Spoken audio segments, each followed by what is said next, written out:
and welcome to this month's edition of Slugger TV. In this episode, we're going to be looking at the issue of poverty in Northern Ireland. What are the circumstances and what can we do about it? And to go through this topic, we have Dr Ciara Fitzpatrick from Ulster University and we have Jamie Miller from the Fuel Poverty Coalition. You're both very, very welcome to this episode of Slugger TV. Ciara, just outline for us, obviously when we talk about poverty, it's such a broad term. What is it we are actually talking about in the context of Northern Ireland at the minute? Just to keep it really simple, poverty in Northern Ireland dictates that people are really struggling to meet their minimum costs, and at the moment there's a real focus on people being able to heat their homes, to feed themselves and their families, to achieve a basic level of hygiene, and also to afford other kind of ancillary costs such as fuel, petrol, and if they have children, it may be affording to buy them clothes and essentials for school, and just really to have a minimum standard of life. And if you're dropping below the poverty line, that means that you're not achieving the same standard of life as other people in different social classes in Northern Ireland. And over the past 10 years, really, we've seen an intensification of austerity and a minimisation of the state. We have seen poverty levels in Northern Ireland consistently rise. There's now about a quarter of people in Northern Ireland who are living in poverty. I'll not go into the different measurements of poverty. Safe to say that extreme poverty is definitely on the rise here, or what we would call destitution. And that means that people, really can't afford the basics of food, heat and a roof over their heads. And as we go into this season of autumn and winter 2022, we're in an inflation crisis. We're going to see the number of people who are going to be destitute rise exponentially, and that's going to have far-reaching social consequences. For example, a lot more homelessness and people who are visibly struggling to meet those basic needs, and that's going to have a knock-on effect to other areas of society, whether it be the health service, whether it be education, housing, and it's really going to take a big effort to prevent just a huge and rising tide of both poverty and destitution here. Okay, and Jamie, obviously, something that your organisation is focused very much on is the area of fuel poverty. Just can you outline for us just some of the statistics? Because obviously, sure, even people I know who would be classified as middle class are feeling it in their energy bills. So imagine what someone earning 10 grand less a year is feeling. Absolutely, David. So fuel poverty by definition means the household is spending 10% of their income on fuel, so energy costs. 10% doesn't sound like a lot, but if you think that you're immediately taking 10% off your income straight out for this universal thing, the energy that every household needs, it suddenly adds up when you haven't even factored in mortgages, food, things like that. The official statistics for Northern Ireland are really out of date. They're from 2016 and they set the rate at 22%, so 1 in 5 households in fuel poverty. NEA have just carried out some research with Lucid Talks. We've done a poll of Northern Ireland and the figures have come back showing that it's closer to 45% of all households are now considered to be in fuel poverty. It gets really concerning when we look at households in extreme poverty or destitution that Ciara talked about. 20% of households are spending a fifth of their income on energy alone at the minute, and that's just really hard to get your head around. It's a massive figure and it puts a lot of pressure on the household. And what about in terms of the policy responses to this though? Obviously, I appreciate it's a bit hypothetical at this stage because we don't have an executive, but the British government have done a number of measures in the month of July. I think it's a few £100 have gone into people's bank accounts. There is the promise of a wee bit more. The current Conservative leadership, they're talking about the potential of doing a bit more in autumn, but just at a local level before we go out to national, Ciara. Obviously during the Assembly election, we heard the talk about £300 to every household. Then other parties were saying, no, let's do £330. Apparently the amount of money sitting in the kitty that we're not able to use has gone from 3 to 4 to £450 million. So it's hard to keep track. What locally could a restored executive do? So there was a big focus before the election on these single payments that were going to be made to households by some of the main parties. like Sinn Féin and SDLP. And while that's positive, it's really like putting a sticky plaster over a gaping wound, because £300 is going to definitely provide some temporary relief to families and help to deal with some immediate costs, but it's not going to be very sustainable.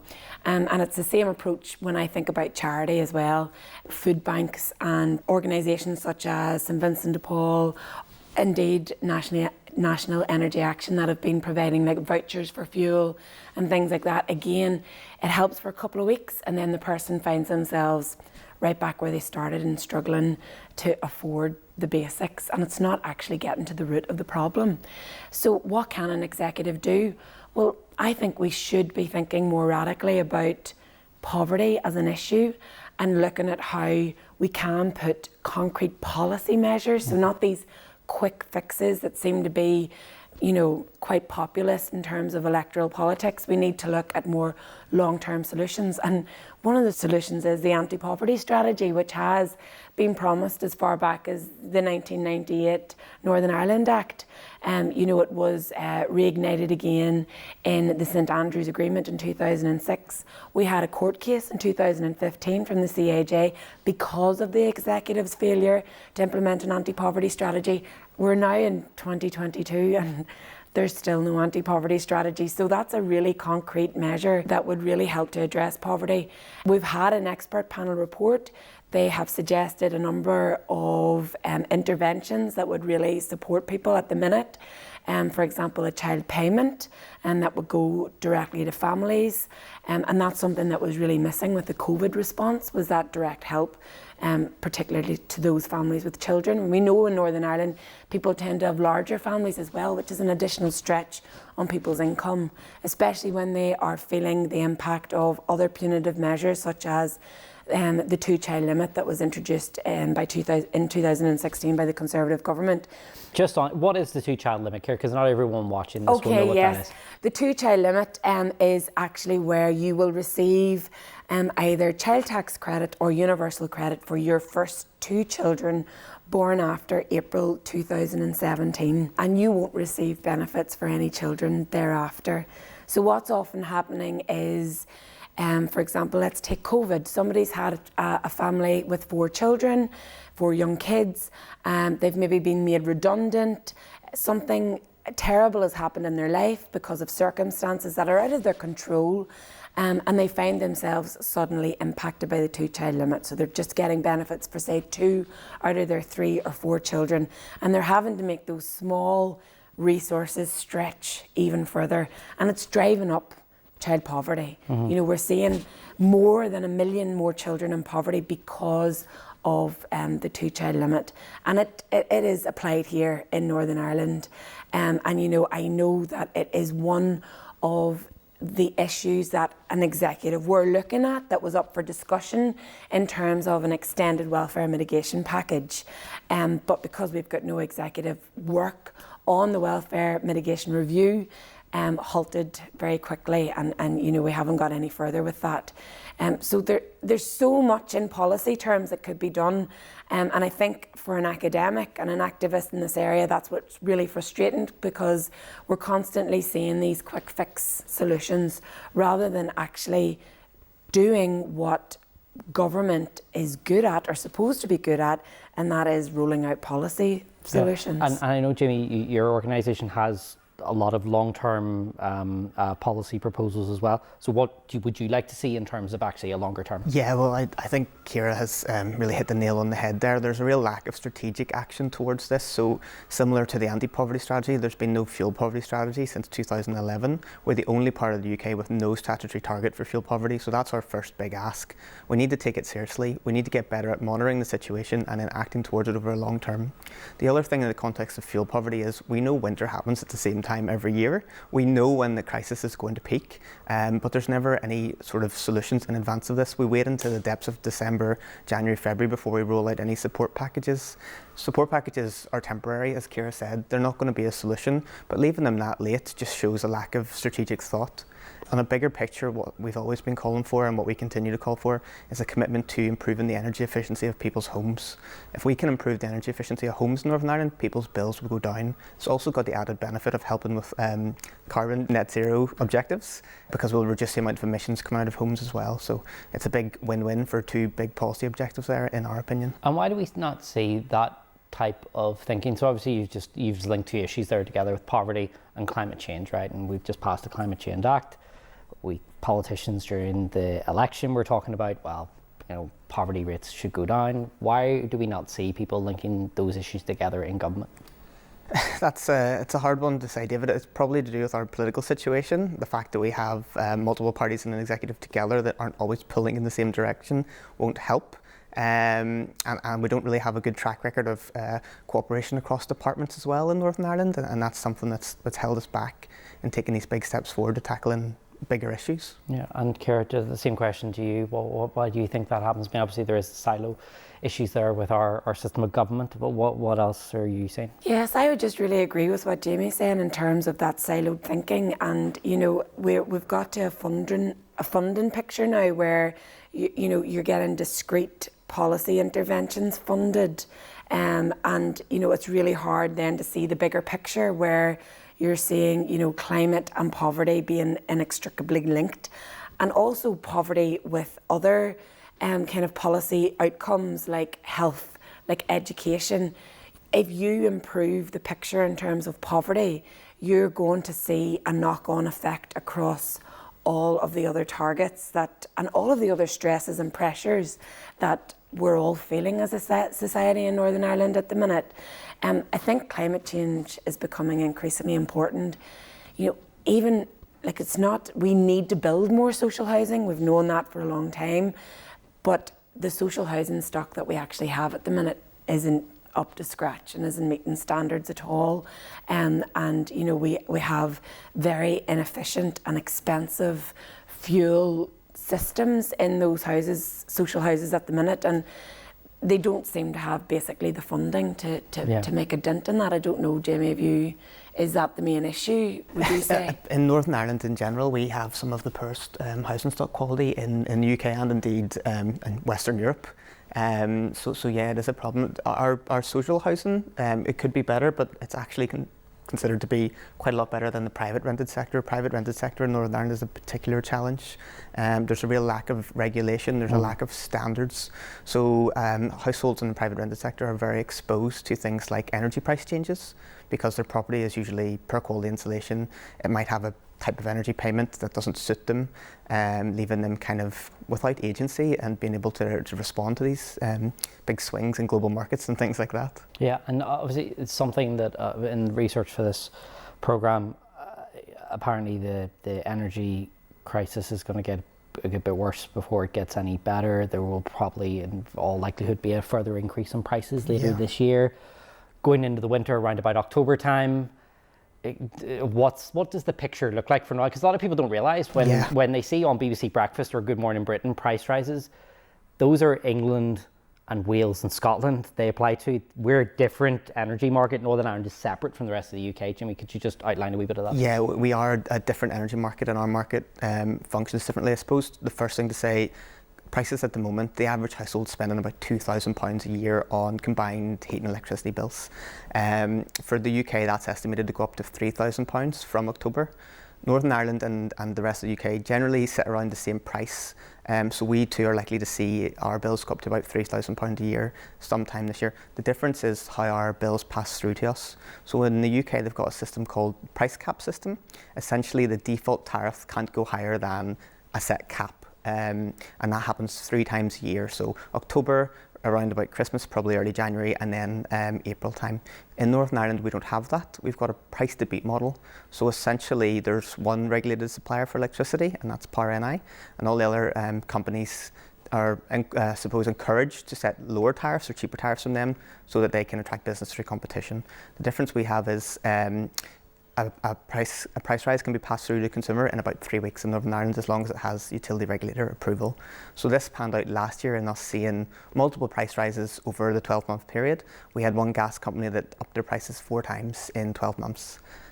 which means it's really hard for the householder to adapt. You can't budget for that. Yeah. We had a price rise that happened 3 weeks after another one with one company. So, there's 300,000 homes got a bill, and then the next month they were told your next bill will be double this because the price is going up again. It's that hard for them. And people can't keep up really, and it does make that. I mean, in terms of obviously, if you talk to MLAs, they will often, I'm sure, Ciara, you've heard this a lot. We're devolved executive. The Westminster government have to do it. Now, obviously, they did announce a cost of living package. There is talk with the current Tory leadership contest that they will go back and revisit some of that. If you were talking to Liz Truss or to Rishi Sunak, who's one of those two will be the next Prime Minister, what would you be saying to them? That when you come in the first week of September, this is what you need to be thinking about announcing in October. Yeah, well, obviously, what I would be saying to Liz Truss or Rishi Sunak, and I do not think they'd be very receptive to what I would say, but we need to see the baseline rate of universal credit increase with inflation. And that needs to be actually the same across all of the benefits, personal independence payment and the legacy benefits like employment support and so on.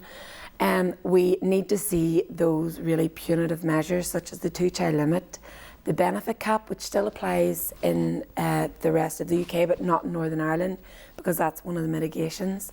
We need to see them scrapped, so as families are getting the maximum amount of social security support that they can. And we need to see a real kind of review of social security in general. We haven't seen the levels of social security that people are getting are too low. We had a benefit freeze for 4 years, and the households still aren't recovering from that. And that's why we're seeing people falling from poverty and into destitution. So we're seeing real deep poverty taking hold. And whenever that does take hold, it's really, really difficult for families to get out of that kind of real cycle of destitution. Yes, we do hear an awful lot from our local parties about how we need to see Westminster doing more, but what I would do is say that we do have a devolved social security system here. Yes, we do have an issue because we rely on the same computer systems that have rolled out universal credit in the rest of the UK.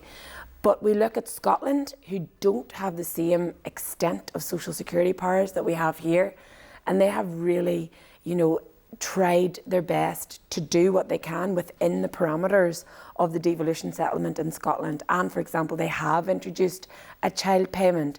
They are bringing back the power to carry out disability assessments in a more humane and respectful way. They're trying to integrate dignity and respect back into the social security system to take away the stigma that has developed, particularly over the last 40 years in welfare policy in the UK. So, I don't take kindly to local politicians saying, we need to see action at Westminster, because you can be more strategic here, and we can think out of the box. And instead of spending so much money, like £300 per household, that's a firefighting technique. It's a temporary measure. Look how much time has lapsed where we could have actually put in place real policy solutions. And even now, when we're obviously in this horrible situation again where we have no executive, but we could, in the Department for Communities, in the Department for Education and Health, see those departments coming together and think, right, how can we get together and what kind of strategic policy solutions can we be ready to roll out when we do have an executive back sometime in the coming year? Yeah, well, here's hoping. Jamie, just on that, in terms of a Westminster level, what would you be hopeful again if I know you guys would be pressing Liz Truss and Rishi Sunak? What would you be hoping for the new Prime Minister? Yeah, well, whenever the current package was announced, it was back in April, and then they did extend on it a couple of weeks after that. But that was all based off projections for what October would be like, and that projection figure was looking at a price rise of up to about £1,800 a year on average. We already know it's sitting at 2,000, and it could go up to 3,000. So it's clear the money that's involved in that support package, it needs to go up. That's for both those on means tested benefits and other benefits, but also the universal aspect of it. Every household's going to need help with this. We know that everybody needs heat and everybody needs electricity, so everybody is seeing the pinch from this. So we'll be asking for that package to be revisited and the money in it to be upped. Yeah. That's what's quite frightening about the situation here at the minute, because we know it's very important that we do focus on the universal aspect of it. And so the 2 payments that are going to those on means tested benefits was about £326 in July and then again in October. And then we'd have payment of £400 that was coming off everybody's energy bills in the UK.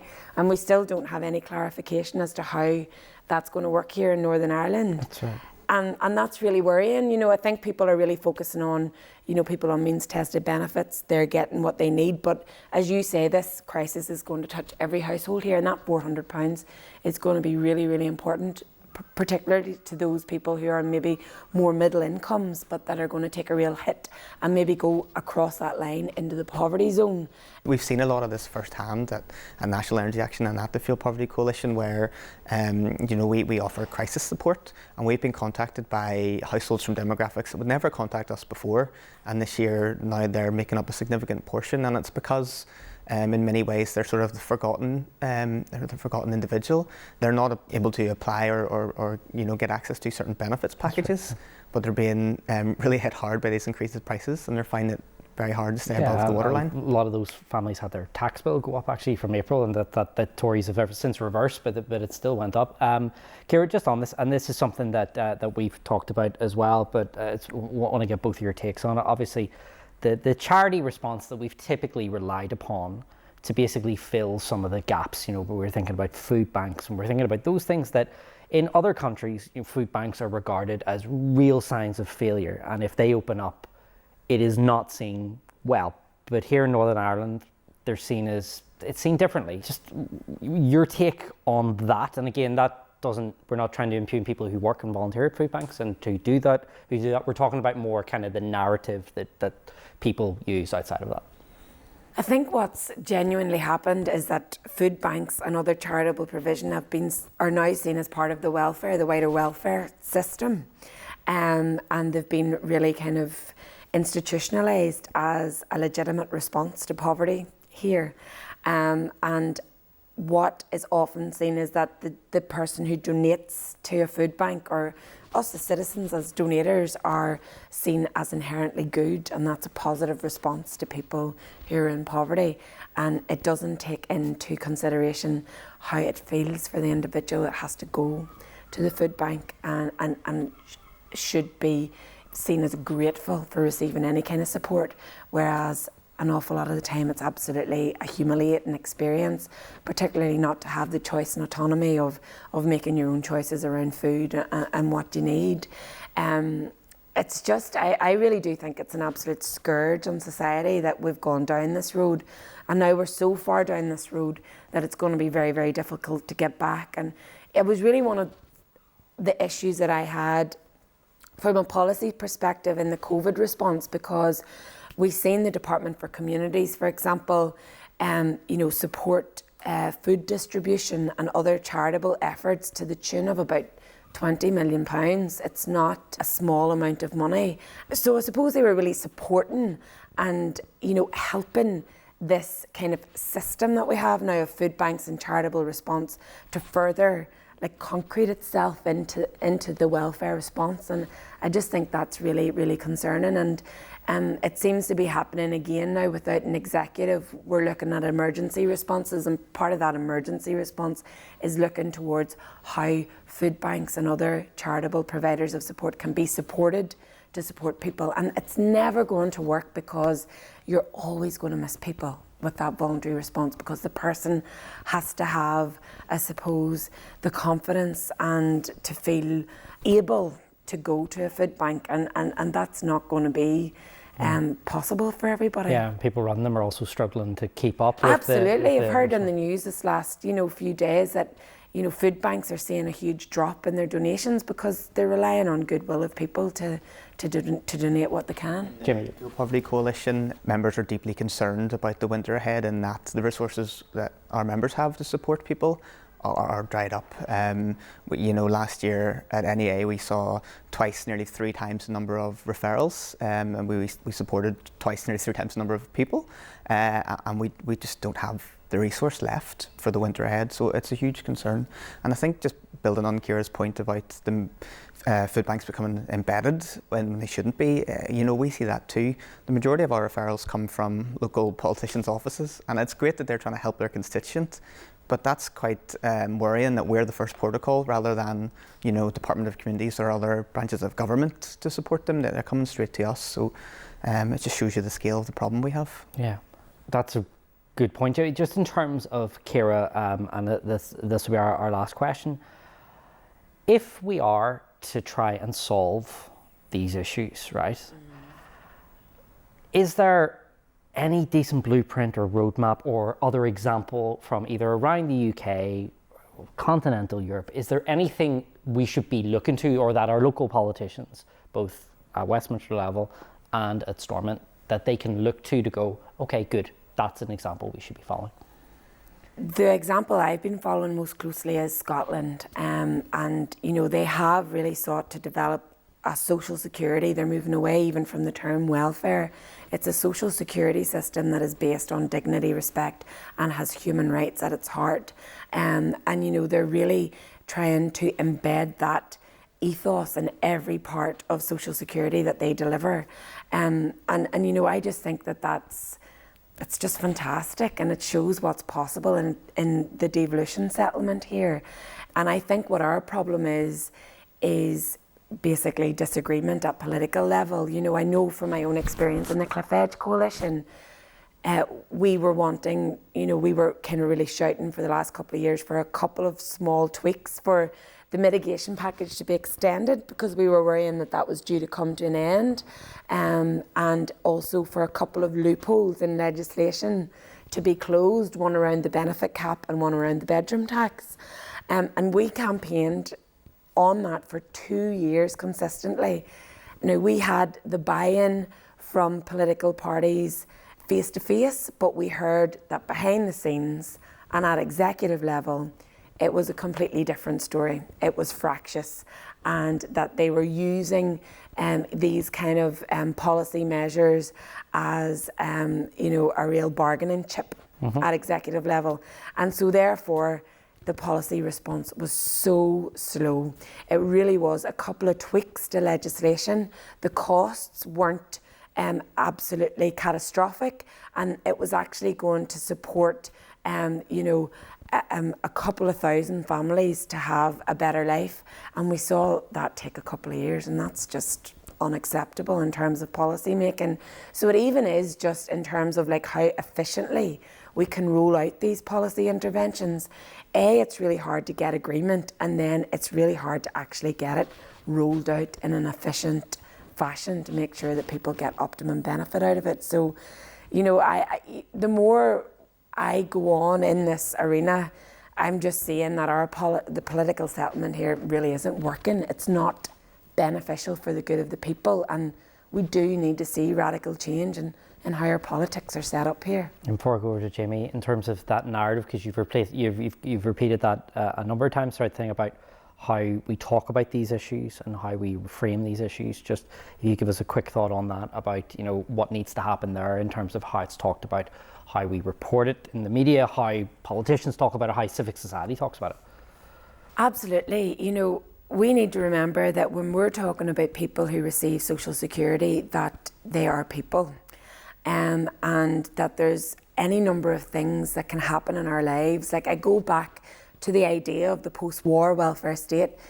Everybody really bought into the National Health Service and that idea that medical treatment should be free at the point of delivery.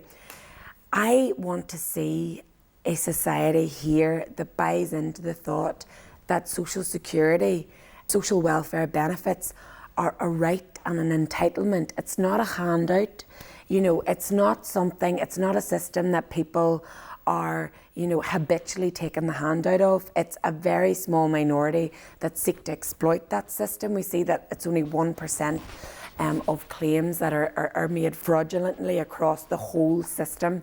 That's often egged up, but it's just not the case. The evidence points to people using the social security system legitimately, and so we need to make sure that everybody feels confident that there's a welfare safety net, a social security safety net that is there and is able to support people in their time of need, and it shouldn't be seen as a government handout that people should be ashamed to accept. It's an entitlement, it's a right. We all pay into the system with national insurance, with tax, to maintain that safety net, and it should be a dignified process for everybody that needs to avail of it.